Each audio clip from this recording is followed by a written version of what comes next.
بسم الله walaalkayga iyo walaashayda baraha bulshada akhlaaq xumada ku wada waxa uusan ilaahay raaliga ka ahayn sameeyo waxaan kugu baraarujinayaa 5 arrimood.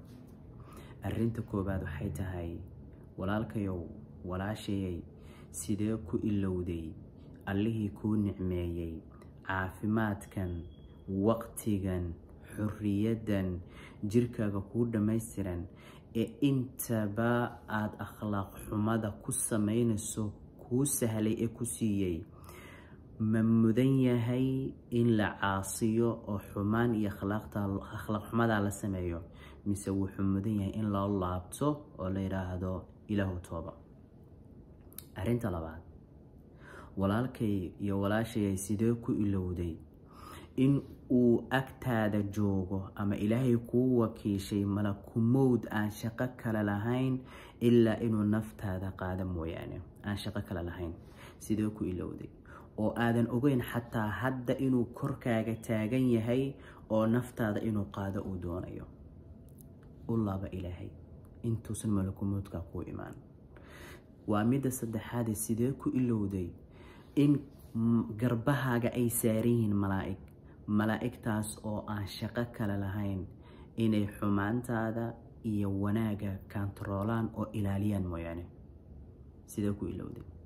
sidee ku ilowday waa midda afraad inuu ka dambeeyo god yar ama qabri 2 mitir ah oo ciriiri ah oo kulayl ah oo cidla ah oo mugdi ah oo waxa ku waasicinaya qabriga ku weyneynaya uu yahay cabsida ilaahay. waxa qabriga ku iftiiminaya uu yahay cabsida ilaahay.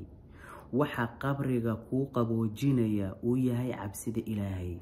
waxa qabriga wehelka ku noqonaya qabriga maalinta aad weheshanayso uu yahay camalkaaga wanaagsan oo cabsida ilaahay.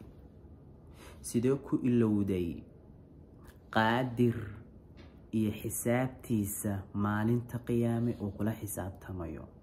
waxaa laga yaabaa inaad naftaada iska dhaadhiciso qiyaamo wuu fog yahay laakiin mid ogow hadday naftu ka baxdo qiyaamahagi waa dhacay.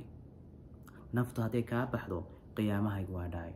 waxaan ku leeyahay walaalkayow walaashay wallahi ilaahay waa ku jecel yahay jaanis buu ku siiyay u soo laabo ilaahay u soo laabo sidoo ku jecel u jeclow sidoo kuugu naxariisanayo amarkiisa u qaado sidoo kuugu wanaaga iyo khayrka uu ku siiyay ilaahay u dareen oo ilaahay rab subhanahu wa ta'ala awaamirtiisa qaado adigoo ilaahay arkaya ku nicmeeyay ku wanaajiyay sidee ku adeeci kartaa shaydaan raba inaad cadaab iyo hoogiisa aad gasho.